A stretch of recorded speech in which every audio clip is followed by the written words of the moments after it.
ನಮಸ್ಕಾರ ರಿವ್ಯೂ ಚಾನೆಲ್ಗೆ ಸ್ವಾಗತ. ನಾನು ಸೌಖ್ಯ ಗಾಬ್ಕರ್. ರಾಜ್ಯ ರಾಜಕಾರಣದಲ್ಲಿ ಕಂಪನ ಸೃಷ್ಟಿಸಿರುವಂತಹ ಸುದ್ದಿ. ಸಿದ್ದರಾಮಯ್ಯ ರಾಜೀನಾಮೆ ಕೊಡ್ತಾರಾ? ಸಿದ್ದರಾಮಯ್ಯ ರಾಜೀನಾಮೆ ಅನಿವಾರ್ಯವಾಗ್ಬಿಡ್ತಾ? ಡೆಲ್ಲಿಯಿಂದ ಬರಸಿಡಿಲೊಂದು ಬಂದು ಅಪ್ಪಳಿಸಿದೆ. ಏನ್ ಹಾಗಾದ್ರೆ ಡೆವಲಪ್ಮೆಂಟ್? ಸಿದ್ದರಾಮಯ್ಯನವರ ಕಾರ್ಯಕ್ರಮ ದಿಢೀರ್ ಕ್ಯಾನ್ಸಲ್ ಆಗಿದ್ದು ಯಾಕೆ? ಏನಾಗ್ತಿದೆ ಮಾಹಿತಿ ಮುಂದೆ ಇಡ್ತಾ ಇದೀವಿ. ಮಿಸ್ ಮಾಡಿದ್ರೆ ನಮ್ಮ ಚಾನಲ್ನ ಸಬ್ಸ್ಕ್ರೈಬ್ ಮಾಡಿ, ನಿಮ್ಮ ಅಭಿಪ್ರಾಯ ಕಮೆಂಟ್ ಮಾಡಿ ತಿಳಿಸಿ. ಎಸ್ ವೀಕ್ಷಕರೇ, ಸಿದ್ದರಾಮಯ್ಯನವ್ರಿಗೆ ಯಾಕೋ ಸಂಕಷ್ಟ ಇನ್ನೂ ಬಿಗಿಯಾಗೋ ರೀತಿ ಕಾಣಿಸ್ತಾ ಇದೆ. ಬರೀ ಲೋಕಾಯುಕ್ತ ತನಿಖೆ ಆಯ್ತು, 3 ತಿಂಗಳು ರಿಪೋರ್ಟ್ ಕೊಡ್ತಾರೆ, ಸಿಬಿಐಗೆ ಕೊಡಿ ಅಂತ ಕೇಳಿ ಹೈಕೋರ್ಟ್ಗೆ ಅರ್ಜಿ ಹಾಕೊಂಡಿದ್ದಾರೆ. ಅದು ತೀರ್ಪು ಬರೋಕ್ ಸುಮಾರು ದಿನ ಬೇಕು. ಇಷ್ಟಕ್ಕೆ ಮುಗಿದಿಲ್ಲ ಸಂಕಷ್ಟ. ಈಗ ಅಸಲಿ ಸಂಕಷ್ಟ ಶುರುವಾಗಿದೆ. ಡೆಲ್ಲಿಯಿಂದ ಬರಸಿಡ್ಲು ಬಂದಪ್ಪಳಿಸಿದೆ ಅಂತ ಯಾಕೆ ಹೇಳಿದೆ ಅಂದ್ರೆ, ಇಡಿ ಹೇಗಿಲ್ಲ FIR ಇರುತ್ತಲ್ಲ, ಅದೇ ರೀತಿಯಲ್ಲಿ ಇಡಿ ಅಡಿಯಲ್ಲಿ ದಾಖಲಾಗಿದೆ ಕೇಸ್. ECIR ಇಡಿ ಈಗ ECIR ದಾಖಲಿಸುವ ಮೂಲಕ ಮೂಡ ಪ್ರಕರಣದಲ್ಲಿ ಅಧಿಕೃತವಾಗಿ ಎಂಟ್ರಿ ಪಡ್ಕೊಂಡಿದೆ. ಇದು ಅತಿ ದೊಡ್ಡ ಬೆಳವಣಿಗೆ. ಇಡಿ ಎಂಟ್ರಿ ಕೊಡೋದು ಯಾವಾಗ? ಏನೋ ಆರ್ಥಿಕವಾಗಿ ಅಕ್ರಮ ಆಗಿದೆ, ಅಕ್ರಮ ಹಣ ವರ್ಗಾವಣೆ, ಬೇನಾಮಿ, ಮತ್ತೊಂದು ಈ ರೀತಿಯ ವಾಸನೆ ಬಂದಾಗ ಅಥವಾ ದೂರು ಬಂದಾಗ, ಆರ್ಥಿಕ ಅಪರಾಧ ಕಂಡು ಬಂದಲ್ಲಿ ಇಡಿ ಯಾವುದು ಕೂಡ ಮುಲಾಜಿಲ್ಲದೆ ಎಂಟ್ರಿ ಕೊಡುತ್ತೆ. ಈಗ CBIಗಾದ್ರೆ ಹೈಕೋರ್ಟ್ ಆದೇಶ ಕೊಡಬೇಕಪ್ಪ, ಇಡಿಗೆ ಆರ್ಥಿಕ ಅಪರಾಧದ ಸುಳಿವು ಸಿಕ್ಕಿದ್ರೆ ಬಂದ್ಬಿಡತ್ತೆ. ಸ್ನೇಹಮಯಿ ಕೃಷ್ಣ ದೂರನ್ನ ಕೊಟ್ಟಿದ್ರು. ಇಮೇಲ್ ಮೂಲಕ, ಪತ್ರದ ಮೂಲಕ ದಾಖಲೆಗಳನ್ನ ಒದಗಿಸಿ ಇಡಿಗೆ ನೋಡಿ ಇಂತಿಂಥ ಅಕ್ರಮಗಳಾಗಿವೆ, ಆರ್ಥಿಕ ಲೋಪದೋಷಗಳು ಎಲ್ಲೆಲ್ಲಿವೆ, ಬೇನಾಮಿ ಮತ್ತೊಂದು ಎಲ್ಲ ಲಿಂಕ್ ಅನ್ನ ಕಳಿಸ್ಕೊಟ್ಟಿದ್ರು ಸ್ನೇಹಮಯಿ ಕೃಷ್ಣ. ಈಗ ಸ್ನೇಹಮಯಿ ಕೃಷ್ಣ ಸಿದ್ದರಾಮಯ್ಯನವ್ರಿಗೆ ಕೊಟ್ಟಿರೋ ಆಘಾತ ಅಂತಿಂತದ್ದಲ್ಲವೇ ಅಲ್ಲ. ಇಡಿ ಎಂಟ್ರಿ ಕೊಟ್ಟೇ ಬಿಟ್ಟಿದೆ, ECIR ದಾಖಲಾಗಿದೆ. ಮುಂದೇನು ಹಾಗಾದ್ರೆ? ಕೇಜ್ರಿವಾಲ್ ಕೇಸ್ ಅದೇ ರಿಪೀಟ್ ಆಗ್ತಿದೆಯಾ? ಸಿದ್ದರಾಮಯ್ಯ ಲಾಕ್ ಆಗೋ ತನಕ ಬಿಡೋದಿಲ್ಲ ಅಂತ ಯಾರೋ ಸಿದ್ದರಾಮಯ್ಯನವ್ರನ್ನ ಟಾರ್ಗೆಟ್ ಮಾಡ್ತಿದ್ದಾರೆ ಅಂತ ಕೈಪಾಳ್ಯದಲ್ಲಿ ಈಗ ಗುಸುಗುಸು ಜೋರಾಗಿದೆ. ಇದೇನೋ ಗೊತ್ತೇ ಇಲ್ದಿರೋ ವಿಷಯ ಅಂತಲ್ಲ, ರಾಜಕೀಯದಲ್ಲಿ ಇದ್ದಿದ್ದೆ. ಆದರೆ ನಾವು ಆಲ್ರೆಡಿ ರಿಪೋರ್ಟ್ ಮಾಡಿದ್ವಿ, ಸಿದ್ದರಾಮಯ್ಯ ಕೆಳಗಿಳಿಸುವ ಬಿಗ್ ಟಾಸ್ಕ್ ಅನ್ನ ಅತಿ ದೊಡ್ಡ ನಾಯಕ ಯಾರಾದರೂ ತಗೊಂಡಿದ್ದಾರಾ, ಬೆನ್ನು ಬಿದ್ದಿದ್ದಾರಾ? ಅಷ್ಟು ದೊಡ್ಡ ಅಕ್ರಮದ ಸುಳಿವು, ಪಕ್ಕ ದಾಖಲೆಗಳು ಕೈ ಸೇರೇ ಬಿಟ್ಟಿವೆಯಾ? ಇಂಥದ್ದೆಲ್ಲ ಚರ್ಚೆಗಳು ಈಗ ಕೈಪಾಳ್ಯದಲ್ಲೇ ಶುರುವಾಗ್ಬಿಟ್ಟಿದೆ. ಸಿದ್ದರಾಮಯ್ಯ ಸಂಕಷ್ಟ ಫಿಕ್ಸ್ ಅಂತ ರಾಜಕಾರಣದಲ್ಲಿ ದೊಡ್ಡ ಮಟ್ಟದಲ್ಲಿ ಚರ್ಚೆ ಶುರುವಾಗಿದೆ. ಇಡಿ ಬಂದ್ಮೇಲೆ ಏನಾಗುತ್ತೆ ಹಾಗಾದ್ರೆ? ನೋಡಿ, ಈಗ 50 ಕೋಟಿಗಿಂತ ಮಿಗಿಲಾದಂಥ ಒಂದು ಅಕ್ರಮದ ಕೇಸ್, CBI ಇಡಿ ಎನ್ಕ್ವೈರಿ ಆಗಲೇಬೇಕು ಅಂತ ಸ್ನೇಹಮಯಿ ಕೃಷ್ಣ ಒತ್ತಾಯಿಸಿದ್ರು. ಈಗ ಇಡಿ ಬಂದಿರೋದ್ರಿಂದ ಮೂಲ ಏನು ಅಂತ ಹುಡ್ಕೋಕ್ ಹೋಗುತ್ತೆ. ಎಲ್ಲಿಂದ ಬಂತು? ಅರಿಶಿನ ಕುಂಕುಮಕ್ಕೆ ಬಂತು. ಯಾರು ಕೊಟ್ಟರು? ದಾನವಾಗಿ ಕೊಟ್ಟವರು ಬಾಮೈದಂಗೆ ಅಷ್ಟು ಆಸ್ತಿ ಇದೆಯಾ, ಆದಾಯದ ಮೂಲ ಇದೆಯಾ ಅಂತ ಹುಡುಕ್ತಾರೆ. ಸಿದ್ದರಾಮಯ್ಯನವರ ಪತ್ನಿಯ ಸಹೋದರನಿಗೆ ಅಷ್ಟು ಆದಾಯದ ಮೂಲ ಇಲ್ಲವಾಗಿದ್ದಲ್ಲಿ ಹೇಗೆ ಬಂತು ಇದು? ಎಲ್ಲೆಲ್ಲಿ ಲಿಂಕ್ ಆಗಿದೆ ಹಣ ವರ್ಗಾವಣೆ? ಬರೀ ಮೂಡ ಸೈಟ್ ಸುತ್ತ ಅಷ್ಟೇ ಇರಲ್ಲ, ಇದು ಒಂದಕ್ಕೊಂದು ಲಿಂಕ್ ಆಗಿ ಬೇರೆ ಬೇರೆ ಬೇರೆ ಬೇರೆ ಹಣದ ಟ್ರಾನ್ಸಾಕ್ಷನ್ಗಳ ಚೈನ್ ಓಪನ್ ಆಗಿಬಿಡುತ್ತೆ. ಅದೇ ಇಡಿ ಎಂಟ್ರಿ ಕೊಟ್ಟಾಗ ಎಂಥವ್ರಿಗೂ ಎದೆ ನಡ್ಗೋದಕ್ಕೆ ಕಾರಣ. ಒಂದೇ ದಾರಿಲಿ ಹೋಗಲ್ಲ ಇಡಿ, ಸುತ್ತಮುತ್ತಲು ಸಿಗೋದನ್ನೆಲ್ಲ ಎಳ್ಕೊಳ್ಬೇಕಾಗತ್ತೆ. ಆರ್ಥಿಕ ಅಪರಾಧ ಎಲ್ಲಿ ಕಂಡ್ರೂ ನುಗ್ಗತ್ತೆ ಇಡಿ. ಅದು ಇಡಿಗಿರುವಂತಹ ಸ್ವಾತಂತ್ರ್ಯ. ನೋಡಿ, ಈಗ ಕೇಜ್ರಿವಾಲ್ ಕೇಸಲ್ಲೂ ಕೂಡ ನೇರವಾಗಿ ಸಹಿ ಮಾಡಿರಲಿಲ್ಲ, ಅಥವಾ ಅವರೇ ಕೂತ್ಕೊಂಡೇನೋ ಮಾಡಿದ್ದಕ್ಕೆ ದಾಖಲೆಗಳಿರಲಿಲ್ಲ. ಹೈದರಾಬಾದ್ನ ಯಾರೋ ಇಬ್ರು ಕೇಜ್ರಿವಾಲ್ ಹೆಸರನ್ನ ಬಾಯ್ಬಿಡ್ತಾರೆ.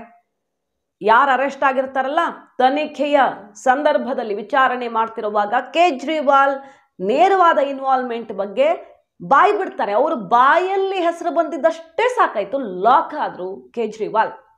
ನೇರವಾಗಿ ಅವರ ಪಾತ್ರ ಸಾಬೀತು ಮಾಡೋದಕ್ಕೆ ಬೇರೇನೂ ಸಿಗಲಿಲ್ಲ, ಅಷ್ಟೇ ಸಾಕಾಯ್ತು. ಆಮೇಲೆ ಹುಡುಕಿತು, ಆಮೇಲೆ ಮೊಬೈಲ್ ಸಾಕ್ಷ್ಯ ನಾಶ, ಮತ್ತೊಂದು ಮಗದೊಂದು ಗೋಗು ಎಳೆದು ತೆಗೆದ್ರಲ್ವಾ. ಇಡಿ ಬರ್ತಾ ಇದ್ದ ಹಾಗೆ ಕೇಜ್ರಿವಾಲ್ಗೆ ಎಂಥ ಸಂಕಷ್ಟ. ಆಪ್ನ ಬೇರೆ ಬೇರೆಯವರೆಲ್ಲ ಅರೆಸ್ಟ್ ಆಗಿದ್ರು, ಆದರೆ ಕೇಜ್ರಿವಾಲ್ ಹೆಸರು ಚಾರ್ಜ್ ಶೀಟಲ್ಲಿ ಇರಲಿಲ್ಲ. ಆಮೇಲೆ ಅಡಿಷನಲ್ ಚಾರ್ಜ್ ಶೀಟ್ ಮಾಡಿ ಇಡಿ ಸಲ್ಲಿಕೆ ಮಾಡ್ತು.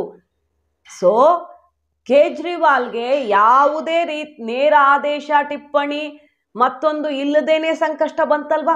ಇಲ್ಲಿ ಸಿದ್ದರಾಮಯ್ಯನವ್ರು ಹೇಳ್ತಿರೋದು, ನಾನೇನು ಆದೇಶ ಕೊಟ್ಟಿಲ್ಲ, ನನ್ನ ಸಹಿ ಇಲ್ಲ, ನನ್ನ ಶಿಫಾರಸ್ಸಿಲ್ಲ, ನನ್ನ ಟಿಪ್ಪಣಿ ಬರ್ದಿಲ್ಲ, ನಂದು ಹೆಂಗೆ ತಪ್ಪಾಗುತ್ತೆ ಅಂತ ಅಲ್ವಾ. ಅಲ್ಲಿ ಕೇಜ್ರಿವಾಲ್ಗೆ ಬಂದ ಪರಿಸ್ಥಿತಿಯಲ್ಲಿಯೇ ಈಗ ಸಿದ್ದರಾಮಯ್ಯನವರು ಸಿಕ್ಕ ಹಾಕ್ಕೊಂಡ್ರ. ನೋಡಿ, ವಾಲ್ಮೀಕಿ ಕೇಸಲ್ಲೂ ಕೂಡ ಎಂಟ್ರಿ ಕೊಡ್ತು ಇಡಿ. ಬರ್ತಿದ್ದಂಗೆ ಏನಾಯ್ತು, ನಾಗೇಂದ್ರನೇ ಕಿಂಗ್ ಪಿನ್ ಅಂತ ಚಾರ್ಜ್ ಶೀಟ್ ಸಲ್ಲಿಕೆ ಮಾಡಿದೆ ಈಗ ಕೋರ್ಟ್ಗೆ. SIT ನಾಗೇಂದ್ರ ದದ್ದಲ್ ಹೆಸರನ್ನೇ ತೆಗೆದಿಲ್ಲ ಚಾರ್ಜ್ ಶೀಟಲ್ಲಿ, ಬರೀ ಅಧಿಕಾರಿಗಳ ಸುತ್ತ ಚಾರ್ಜ್ ಶೀಟ್ ಮಾಡಿದ್ರೆ ಇಡಿ ಡಿಜಿಟಲ್ ಸಾಕ್ಷ್ಯವನ್ನೇ ಹಿಡಿದೆಳೆದು ಬಿಡ್ತು. ಬಳ್ಳಾರಿಲಿ 21 ಕೋಟಿ ಎಲೆಕ್ಷನ್ಗೆ ಖರ್ಚಾಗಿದೆ ಅಂತ ದಾಖಲೆಗಳನ್ನು ಇಟ್ಟಿದೆಯಂತೆ. ಈಗ ಅದೇ ಅಧಿಕೃತವಾಗಿ ಹೇಳ್ಕೊಂಡಿರೋದು. ಅದಕ್ಕೆ ಡಿಜಿಟಲ್ ಸಾಕ್ಷ್ಯ, ಮೊಬೈಲ್ ಸಾಕ್ಷ್ಯ, ಯಾವ್ಯಾವ ಬೂತಿಗೆ ಎಷ್ಟು ಹಣ ಹೋಗಿದೆ ಅನ್ನೋದೇ ಸಿಕ್ಕಿದೆ ನಮಗೆ ಅಂತ ಇಡಿ ಎಂಟ್ರಿ ಕೊಡ್ತಾ ಇದ್ದಾಗ ವಾಲ್ಮೀಕಿ ಕೇಸ್ನಲ್ಲಿ ಬಹುದೊಡ್ಡ ಟ್ವಿಸ್ಟೇ ಸಿಕ್ಬಿಡ್ತು. ಈಗ ಮೂಡಾ ಕೇಸ್ಗೆ ಎಂಟ್ರಿ ಆಗಿದೆ ಇಡಿ. ಈ ಕೇಸ್ನಲ್ಲಿರೋ ಆರೋಪ ಏನು, ಅಸಲಿಗಲ್ಲಿ ಜಮೀನೇ ಇರಲಿಲ್ಲ ಅಂತ. ಇದು ಪಾಯಿಂಟು. ಜಮೀನು ಇದ್ದಿದ್ರೆ ಅದಕ್ಕೆ ಪರ್ಯಾಯವಾಗಿ 50-50 ಕೊಟ್ಟಿರೋದು ಅಕ್ರಮ, ಆಗ ನಿಯಮ ಅವಕಾಶನೇ ಇರಲಿಲ್ಲ ಅನ್ನೋದು ಒಂದು ಪಾಯಿಂಟ್. ಆದರೆ ಅಸಲಿಗಲ್ಲಿ ಜಮೀನೇ ಇರಲಿಲ್ಲ, ಆ ಭೂಮಿಯ ಮಾಲೀಕರು ಅಂತ ತೋರಿಸಿರೋದೇ ಫೇಕು. ಎಲ್ಲ ಡಾಕ್ಯುಮೆಂಟ್ಸು ಕ್ರಿಯೇಟ್ ಆಗಿರೋದು, ಪೇಪರ್ ಮೇಲೆ ಸೃಷ್ಟಿ ಮಾಡಿರೋದು. ಬಾಮೈದ ತಗೊಂಡಿದ್ದು ಅಲ್ಲ, ಕೊಟ್ಟಿದ್ದು ಅಲ್ಲ ಅನ್ನುವಂಥ ಅಂಶ ಇದೆ. ಮತ್ತು ನೇರವಾಗಿ ಸಿದ್ದರಾಮಯ್ಯನವರ ಪತ್ನಿ ಬರೆದ ಪತ್ರದಲ್ಲೇ ಒಪ್ಕೊಂಡು ಬಿಟ್ಟಿದ್ದಾರೆ. 2001ರಲ್ಲಿ ಬಡಾವಣೆ ಆಗಿ ಸೈಟ್ಗಳು ಮಾರಾಟ ಆಗಿದೆ, ಅಭಿವೃದ್ಧಿ ಆಗಿದೆ ಅಂತ. 2004ರಲ್ಲಿ ಕೃಷಿ ಭೂಮಿ ಅಂತ.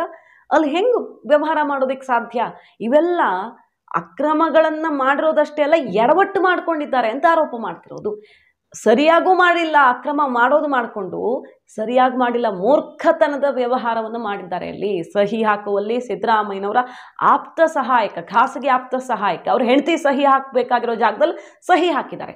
ವೈಟ್ನರ್ ಹಚ್ಚಿರೋದು ಮತ್ತು ವೈಟ್ನರ್ ಅಡಿಯಲ್ಲಿ ಬೇರೆ ಏನೋ ಇದೆ ಅಂತ ತೋರಿಸಿರೋ ಡಾಕ್ಯುಮೆಂಟ್ಗೂ ಈ ಡಾಕ್ಯುಮೆಂಟ್ಗೂ ಸಹಿ ವ್ಯತ್ಯಾಸ. ಎಲ್ಲದರಲ್ಲಿಯೂ ಜನಸಾಮಾನ್ಯರಿಗೆ ಅರ್ಥ ಆಗೋ ಥರ ಇದೆ. ಅಷ್ಟು ಅಕ್ರಮಗಳಾಗಿವೆ ಅಂತ ದೂರುದಾರರೆಲ್ಲ ಆರೋಪ ಮಾಡ್ಕೊಂಡು ಬಂದಿದ್ರು. ಸೊ ಇಡಿ ಎಂಟ್ರಿ ಆಗಿರೋದ್ರಿಂದ ಬಹಳಷ್ಟು ವಿಚಾರಗಳು ಇಲ್ಲಿ ಹೊರಗೆ ಬರಬಹುದು. CBI ಅಥವಾ ಬೇರೆ ತನಿಖಾ ಸಂಸ್ಥೆಗಳು ಎಲ್ಲೆಲ್ಲಿ ಲೋಪ ಆಗಿದೆ ಮತ್ತೊಂದು ಅಂತ ಹುಡುಕಾಡಿದ್ರೆ, ಆರ್ಥಿಕವಾಗಿ ಟ್ರಾನ್ಸಾಕ್ಷನ್ಸ್ ಎಲ್ಲಿಂದ ಎಲ್ಲಿಗೆ ಹೋಗಿದೆ ಅಂತ ಇಡಿ ಈಗ ಹುಡುಕಾಡೋದ್ರಿಂದ ಮತ್ತಷ್ಟು ಸಂಕಷ್ಟ, ಕಟ್ಟಿಟ್ಟ ಬುತ್ತಿ ಅಂತಿದ್ದಾರೆ ದೂರುದಾರರು. ಕಾದು ನೋಡಬೇಕು, ಯಾವ ಆಯಾಮವನ್ನು ಬೇಕಾದರೂ ಪಡ್ಕೊಳ್ಬಹುದು. ಸಿದ್ದರಾಮಯ್ಯನವ್ರನ್ನ ಅರೆಸ್ಟ್ ಮಾಡೋದಿಕ್ಕೆ ದಾರಿ ಓಪನ್ ಆಗೇ ಬಿಡ್ತಾ ಇಡಿ. ಈಗ CBIನೂ ಕೂಡ ಬರೋದಿಕ್ಕೆ ಕೋರ್ಟ್ಗೆ ಹಾಕ್ಕೊಂಡಿದ್ದಾರೆ. ಮತ್ತು ಸಿದ್ದರಾಮಯ್ಯ ಅಪರಾಧದ ಹಿನ್ನೆಲೆ ಉಳ್ಳವರು ಅಂತ ವಾದ ಮಾಡ್ತಿದ್ದಾರೆ, ಹೈಕೋರ್ಟ್ ಮುಂದೆ ಇಡ್ತಿದ್ದಾರೆ. ಯಾಕಂದರೆ ಹಿಂದೆ ಅವ್ರ ಮೇಲೆ ಬಂದ ಕೇಸ್ಗಳೆಲ್ಲವೂ ಕೂಡ ಒಂದು ಮುಚ್ಚೋಗಿದೆ, ಇಲ್ಲ ತನಿಖೆಗೇ ಹೋಗಿಲ್ಲ, ಇನ್ನು ರಿಪೋರ್ಟು ಅಧಿಕೃತವಾಗಿ ಮಂಡನೆಯೂ ಆಗಿಲ್ಲ. ಫಾರ್ ಎಕ್ಸಾಂಪಲ್ ಅರ್ಕಾವತಿ ತನಿಖೆಗೆ ವಹಿಸಿದ್ರು, ರಿಪೋರ್ಟ್ ಕೊಟ್ಟರು, ತನಿಖೆಯ ರಿಪೋರ್ಟು ಮಂಡನೆಯೇ ಆಗಿಲ್ಲ. ಈ ರೀತಿ ಆಗಿರುವಾಗ ಈ ಥರ ಸ್ಟೇಟ್ ಪೊಲೀಸ್ ಅಂಡರು ನಡೆದ್ರೆ, ಇದು ಲೋಕಾಯುಕ್ತದಲ್ಲಿ ನಡೆದ್ರೆ ಮುಚ್ಚೋಗುತ್ತೆ ಮತ್ತೊಂದು ಕೇಸು. ಹಿಂದೆಲ್ಲ ಕೇಸ್ ಹಿಂಗೆ ಆಗಿರೋ ಹಿಸ್ಟ್ರಿ ತಗೊಳ್ಳಿ ಅಂತ ಹೈಕೋರ್ಟ್ ಕೊಟ್ಟಿದ್ದಾರೆ. ಸೊ ಇದು CBIನೂ ಎಂಟ್ರಿ ಆಗಿ ಇಡಿ ಎಂಟ್ರಿ ಆಗಿಬಿಟ್ಟಿರೋದ್ರಿಂದ, ಕೇಸ್ ಕೂಡ ಆಗಿರೋದ್ರಿಂದ ಎನಿ ಟೈಮ್ ಸಿದ್ದರಾಮಯ್ಯನವರು ಅಂದರಾಗುವಂಥ ಸಾಧ್ಯತೆ ತಳ್ಳಿ ಹಾಕುವಂತಿಲ್ಲ. ಮಹಾ ಸಂಕಷ್ಟ ಒಂದು ಈಗ ಬಂದು ನಿಂತಿದೆ ಸಿದ್ದರಾಮಯ್ಯನವ್ರಿಗೆ. ಇವತ್ತಿದ್ದ ಕಾರ್ಯಕ್ರಮ ಇಸ್ಕಾನ್ಗೆ ಹೋಗಬೇಕಿತ್ತು, ಕ್ಯಾನ್ಸಲ್ ಮಾಡ್ಕೊಂಡಿದ್ದಾರೆ. ಪರಮೇಶ್ವರ್ ಅವ್ರನ್ನ ಗೃಹ ಸಚಿವರನ್ನ ಕರೆಸ್ಕೊಂಡು ಮಾತಾಡಿದ್ದಾರೆ. ಇವತ್ತೇ ಪರಮೇಶ್ವರ್ DK ಶಿವಕುಮಾರ್ ಮೀಟಿಂಗ್ ಆಗಿದೆ. ಕೈಪಾಳ್ಯದಲ್ಲೂ ಕೂಡ ಸುಳಿವು ಸಿಕ್ಕಿರಬೇಕು, ಏನೋ ಒಂದು ದೊಡ್ಡದಾಗ್ತಿದೆ ಅಂತ. ಪರಮೇಶ್ವರ್ ಅವ್ರನ್ನ ಕರೆಸ್ಕೊಳ್ತಾರೆ. ಮುಂದಿನ ಕಾನೂನು ಹೋರಾಟ ಮತ್ತೊಂದು ಅಂತ ಚರ್ಚೆಗಳು ಶುರುವಾಗಿದೆ.